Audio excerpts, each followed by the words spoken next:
Hi team, Ms. Vaughn here. I wanted to make a little video just to walk you through what you're going to be doing today with the sub. So on Monday, we started taking notes and we're going to finish up those notes in class tomorrow, Thursday. In the meantime, you're going to do some preparation for the discussion that we're going to have after we take notes on Thursday. So you should have read up to page 197 to this point. This discussion is going to do three different things. So one, it's going to do a review of the reading, specifically focusing on pages 155 to 197. It's also going to give you a little bit of exposure and practice of working with paper 2 prompts. So paper 2 is a paper that you sit for at the end of your senior year for IB. You go into the room, you're given a sheet of paper that has 6 different questions on it. You choose one of those 6 questions. You write an essay talking about 2 of the books that you have read over the course of your 2 years in IB English between junior and senior year. In order to practice doing that, you're going to have a paper 2 exam that's going to happen in December for your final. So whereas in May, at the end of your senior year, you're going to have some choice. At the end of this first semester, you're going to be writing about Persepolis and Macbeth. So again, this is all practice for that. We're leading up to it. We're getting comfortable. You get comfortable by being uncomfortable. So the second reason why we're going to do this is that, or the third reason, excuse me. First reason, review. Second reason, exposure to paper 2 prompts. Third reason is that the paper 2 prompts are very vague, very broad, because remember, IB writes these questions intended to be answered by any book or any set of works read by anyone internationally. So the questions are very broad for you to answer in very specific ways. They also want to be able to see the different ways that people think and interpret these questions. So as you're working through the assignment today, if you're like, oh, self, I don't feel like I'm doing this right because it sounds different than what my partner is saying, don't worry about that. Your thinking is your own thinking. You know it in your brain. You're going to take it from your brain and you're going to put it onto the page. And then we're going to talk about it in class on Thursday. So the next thing I'm going to do is I'm just going to walk you through what's expected of you in different ways that you can, or I'm going to emphasize the different words within the questions that you should specify as you are answering them. And then I'm going to walk you through my thinking as I approach one of these prompts, just so you can have a model of what this should look like. So the first question asks you, how does the structure or style of the text affect meaning? Okay, words that you should be circling on your own paper right now is structure, style, and also meaning. So those words are all super broad because it asks you, the reader and then writer, to be very specific with how you interpret it. What are you going to say about the structure? What are you going to say about the style? What do you want to say about the meaning? The meaning is maybe the starting point. What meaning do you get from this book? And then how do you get there? So what is it about the way that she writes the book? What is it the way about how she orders her events? What is it about the way that she stylistically chooses to tell about those events? How maybe she crafts the voice of Margie, how maybe she places emphasis on these like very formative experiences, but she does it in a very like innocent way as to not draw too much attention to it. Or maybe how she just like glosses over these things that are very serious. All of that is considered style. So you choose. So you're going to write your response to the question right underneath it. And remember, you're focusing on pages 155 to 197, and you're focusing on Satrapi, and you're focusing on the book Persepolis. So you're not writing very broadly about every book that you've ever read. You're writing about Persepolis. Then you're going to go back and you're going to reread and you're going to find 2 pieces of evidence that can support however it is that you've answered the question. Question number 2. Oh, right underneath the 2 pieces of evidence, it says notes for Socratic. Since we are not participating in a Socratic seminar today, you're not writing anything there. We'll do that in class on Thursday. The next question asks you, how do writers use isolated/alienated characters in order to explore their society's values or attitudes?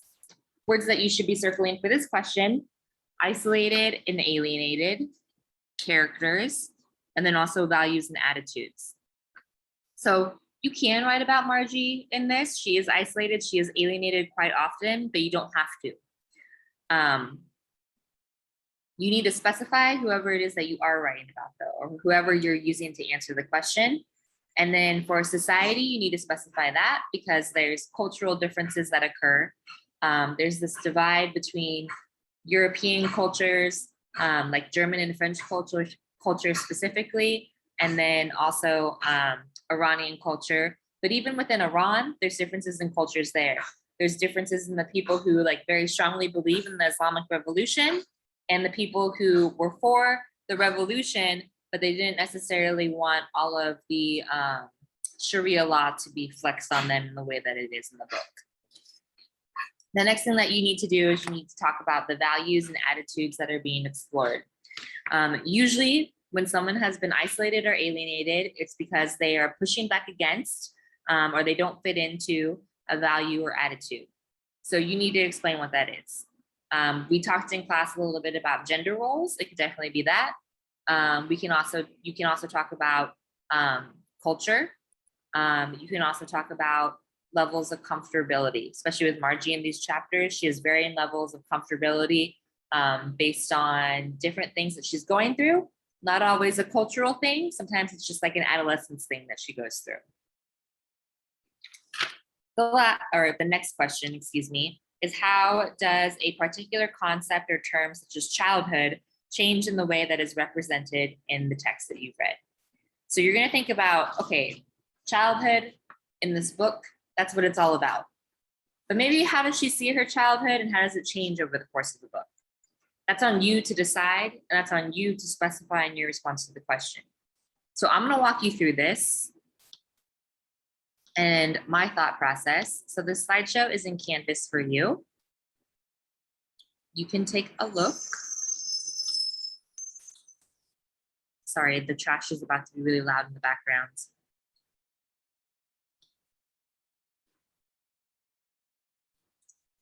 Okay.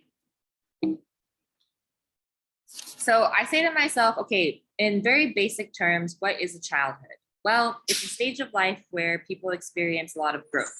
They experience physical growth, they experience intellectual growth, they experience emotional growth, spiritual growth, and they experience that growth as like a natural part of life.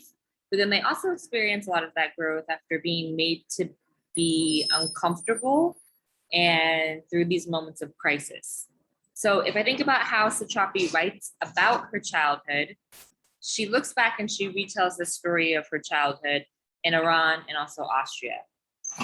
As she's doing that, she's able to really like stylistically use this very like innocent voice. And that narration allows her to maintain that innocence. And so we are almost like handheld through how she is maturing and how she is developing. Even when she's older, like in these parts where she's in her adolescence, we see how that childlike mentality is still influencing the way that she experiences moments, like especially when she was at that party, when she's exposed to those different conversations around sexuality. We get this very innocent response from Margie that's rooted in what we already know about her from her childhood. So as I think to myself even further, I'm like, okay, this perspective that Satrapi uses, it allows her to really tailor her message, okay? She's not just like free flowing everything that happened in her childhood. She's picking and choosing what moments she wants to tell us as the reader. And so as I think to myself even further, all right, some of her childhood experiences are carefree and it's just like maybe levels of being uncomfortable also, but it's just like formative childhood stuff. Like everyone goes through that. But then there's also moments within her childhood that are very specific to the context that she grew up in. And so she moves us through these moments of crisis, both externally, things that she faces in terms of relationships, in terms of her position and how she feels within society, and then also internally. So how she's starting to understand what her own values and morals are, how she's starting to deal with just the natural hypocrisy of being human, how she deals with the contradictory nature of people around her. She goes through these moments of crisis and then she kind of moves through it. And that's how we start to understand how important her childhood was to her in shaping her into the person that she is, who then later wrote this book.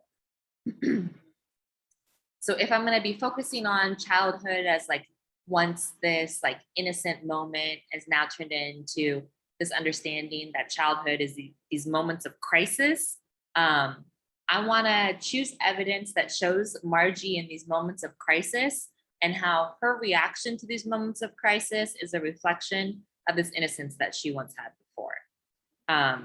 So there's like a couple scenes in particular from pages 155 to 197 that you could choose from.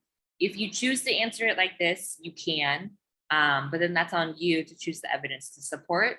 And in the document, I also say that it's important for you to include context for whatever it is that you've chosen as your evidence.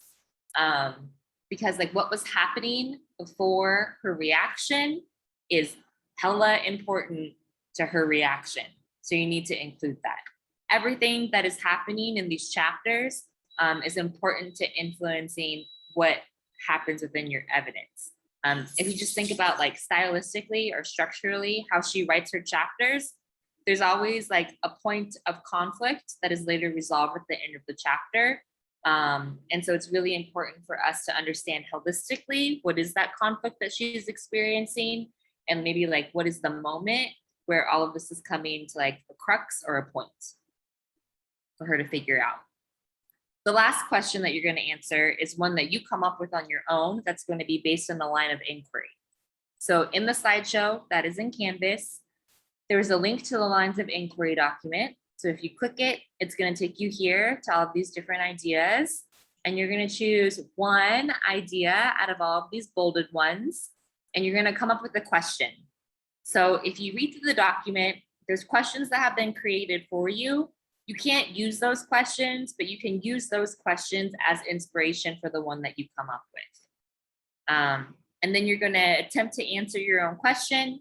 And then when we come into the discussion on Thursday, you're going to pose your question that you created to the larger group to then answer. Okay, as always, you can email me if you have clarifying questions. Remember that it's better to be done than perfect. And lastly, be nice to each other and be nice to the sub, and I will see you on Thursday. Bye.